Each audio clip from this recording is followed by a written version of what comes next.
When it comes to those who work out of a toolbox for a living, World Rally Championship mechanics are regarded among the elite. These unsung heroes are expected to perform miracles against the clock to prepare and repair WRC cars. Unlike other forms of motorsport, rallying's version of the circuit racing pit stop is known as a service, and these occur after a series or loop of special stages held on closed roads. Drivers and co-drivers will return to the rally headquarters or service park, where teams deploy a group of mechanics to repair any damage or change items on the cars in an allotted time period before the next set of stages.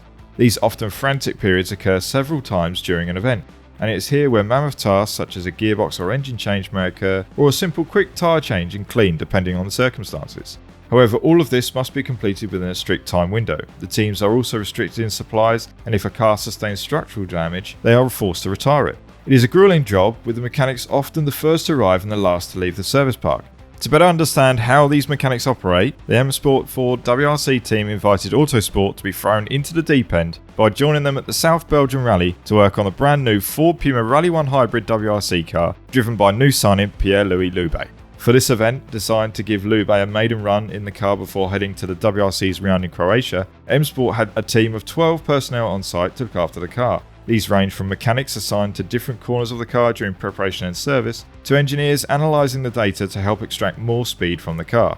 Full disclosure, before this event, embarrassingly, I've never changed a wheel on a car before, so no pressure then.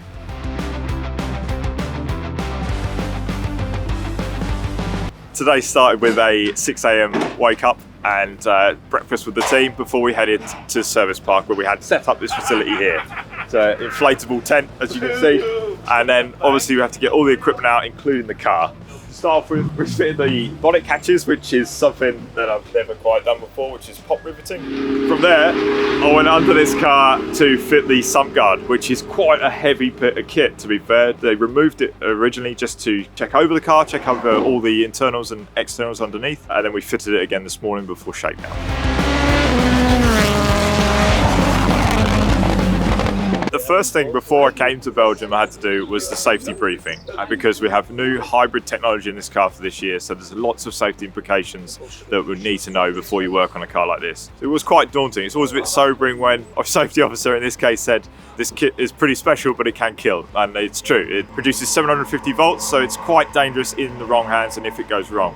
And we caught up with Michael Lemonnier to explain just how important the hybrid safety is. Yeah, so because the hybrid outputs 700 volts, that is very dangerous if not properly understood or identified. So the hybrid itself will send out messages to the rest of the car, which tells us what state it is in. So if it's got a green light, that means that the car is electrically safe and there's nothing wrong with the hybrid. It's just the same as any other internal combustion engine car. The lights can change, so if it does detect an electrical fault, or perhaps a overheating issue, it will change to red. At that point, you need to get people away from the car and make sure that they don't touch it. They need to have specialised PPE and equipment because it is dangerous. You could potentially have an entirely live chassis. The lights also can turn off. Once the car is powered off, they'll remain on for about 15 minutes, but then eventually they will run out of power, so the lights will turn off. That's where we have the cones. When it's in the service area, you've got those so people know that when the car was turned off, it was in a green state, so it should still be safe. It's no more dangerous than working with any other car as long as you understand the extra risks associated with it. Human threshold for current is somewhere around 220 to 30 milliamps. This will output hundreds of milliamps of current. It's not to be messed with.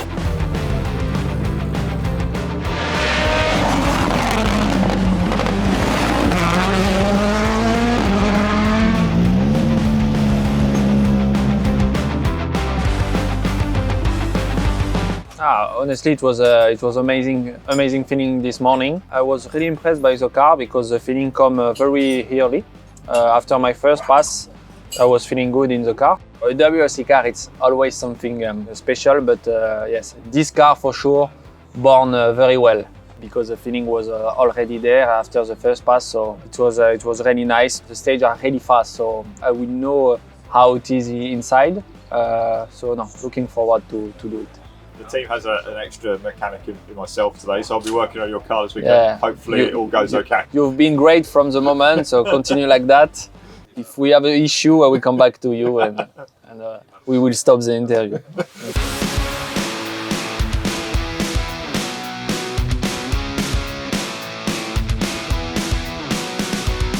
Join us at 7 o'clock on Saturday morning. We've had scrutineering yesterday, we had the shakedown on Thursday. It's now time for 150 kilometres of stage miles and proper rally. Pierre-Louis will be doing his first rally in the Ford Humat Rally 1, so this will be an interesting day for him, and also an interesting day for me as I try and not be a burden during service.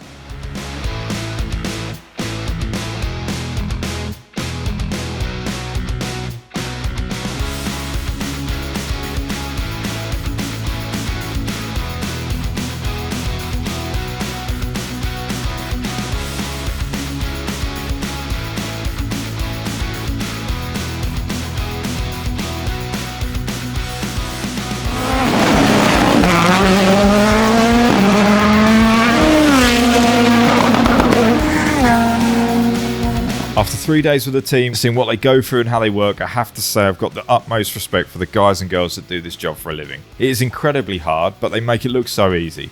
I know they practice all the procedures in the workshop so it becomes second nature, but being able to whip out a gearbox and fit a new one in 10 minutes or do an entire damper change in 4 just blows your mind. I had a go at changing a wheel, which was great fun, but let's just say I wasn't that fast at it, so there definitely won't be a career change coming in the future. Luckily this was a relatively smooth rally, but on other events the mechanics will have barely any sleep, so it's impressive how they keep going. What I did find interesting is the design of the car to some degree is tailored around the mechanics. The car is engineered to be dismantled quickly so it can be worked on efficiently, which makes complete sense.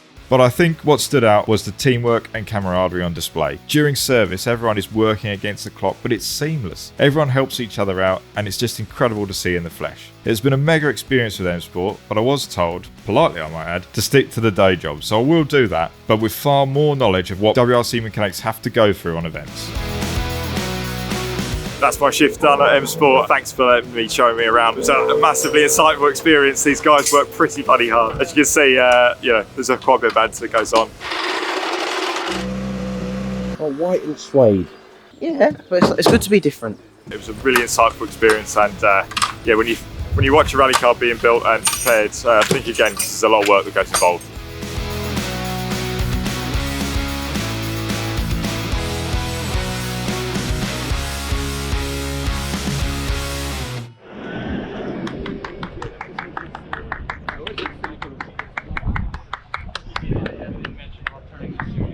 Give yourself a round of applause there, Chief.